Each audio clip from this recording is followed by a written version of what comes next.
जब बात एआईएमआईएम की आती है, जब बात ओवैसी साहब की आती है, तो कुछ लोग इनको पसंद भी करते हैं तो कुछ लोग इनको नापसंद भी करते हैं। लेकिन ये बात भी इसमें भी दो राय नहीं है कि इनके पसंद करने वालों की तादाद day by day per day जो है वो डेली बहुत तेजी के साथ, बहुत रफ्तार के साथ बढ़ता जा रहा है। ये बात भी सही है कि इनको नापसंद करने वाले लोग इनको क्रिटिसाइज भी करते हैं। इनको बीजेपी के एजेंट भी कहा जाता है, तो कोई इन्हें ये कहा जाता है कि ये सिर्फ मुसलमानों का वोट का बंटवारा करने के लिए ये मैदानी चुनावी मैदान के अंदर उतरते हैं।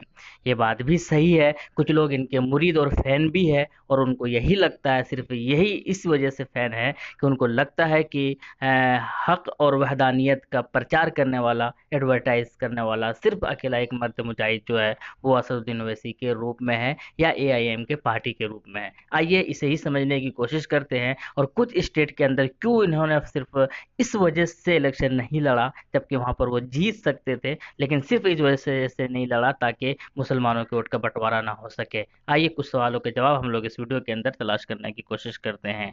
चलिए शुरू करते हैं।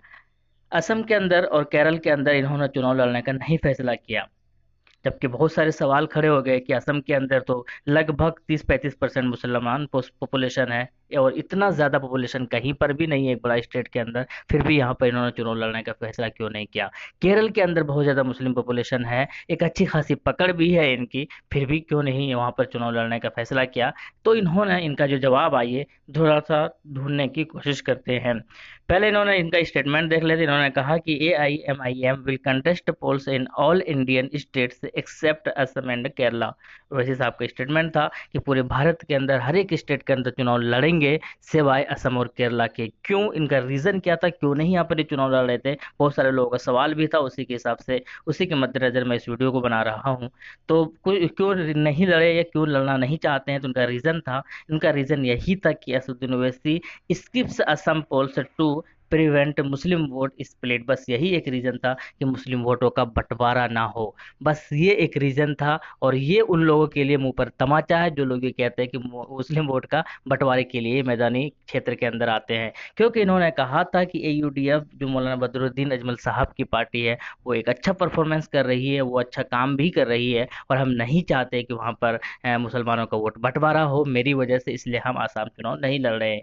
केरला के बारे में इन्होंने कहा कि हम इसलिए नहीं कर रहे क्योंकि इंडियन यूनियन मुस्लिम लीग जो है बहुत अच्छा परफॉर्म करती है और करती आई है, उनका एक पकड़ है, अच्छा काम भी करती है, इसलिए हम नहीं चाहते कि वहां पर इंटरफेयर कर सके। तो ये उनके लिए तमाचा है जो कहते हैं कि बीजेपी एजेंट है। इसके अलावा आप देख सकते हैं कि जब जरूरत पड़ता है कर्नाटका के अंदर, जो कि इनका पकड़ है यहाँ पर, कर्नाटका का पकड़ होने का मतलब ये कि ये तेलंगाना और हैदराबाद से बिल्कुल सटा हुआ है, तो इनका पकड़ है यहाँ पर, लेकिन फिर भी ये यहाँ पर अपना कंटेस्टेंट जो है मैदान के अंदर नहीं उतारते हैं, उम्मीदवार मैदान के अंदर नहीं उतारते हैं, बल्कि लास्ट टाइम में ये डिसाइड करते हैं कि हम जेडीएस को सपोर्ट करेंगे। रीजन ये था कि जेडीएस एक सेक्युलर पार्टी मानी जाती है जो कि बीजेपी और कांग्रेस से बहुत हटकर है, और सही काम करने का इनको ये समझा जाता है कि सही काम करते हैं, और रीजन भी यही था। इसीलिए जेडीएस को सपोर्ट करने के लिए एआईएमआईएम अपना उम्मीदवार को मैदान के अंदर नहीं उतारते हैं, सिर्फ इसलिए कि एक वोट का बंटवारा ना हो जाए और एक सही पार्टी को एक अच्छा मौका मिले कि एक अच्छी पार्टी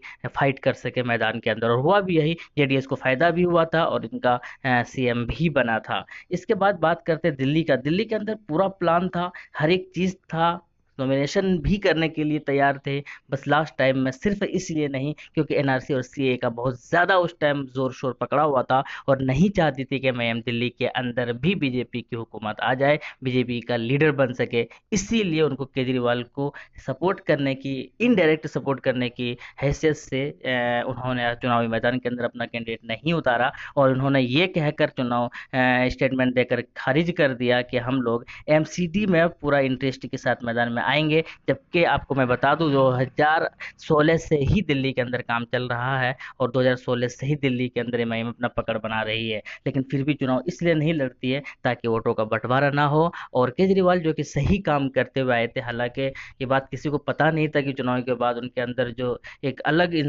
तरह का जो उन्होंने रोल प्ले किया है वो शायद किसी को अंदाजा नहीं था कि इतने बड़े बुजुर्ग बनकर उभरेंगे, और जिस तरह से उन्होंने किया तो वो किसी को शायद अंदाजा नहीं था। इसलिए इसलिए नहीं चाहते थे कि वोटों का बंटवारा हो, और इन्होंने दिल्ली में इलेक्शन लड़ने का नहीं फैसला किया था। तो ये उन लोगों के लिए मुंह पर जोरदार तमाचा है, उन लोगों के लिए सबक भी है जो कहते हैं कि वोट के बंटवारे के लिए मैदान के अंदर उतरते हैं। वो लोग इसलिए कहते हैं क्योंकि उन लोगों को पता नहीं कि एक्चुअल इनकी हैसियत क्या है, इनकी पार्टी का काम क्या है।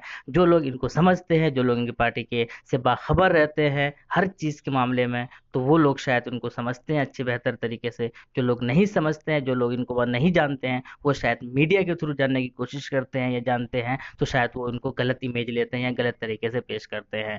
आप क्या कहते हैं, कमेंट सेक्शन के अंदर जरूर बताइएगा। शुक्रिया, जय हिंद।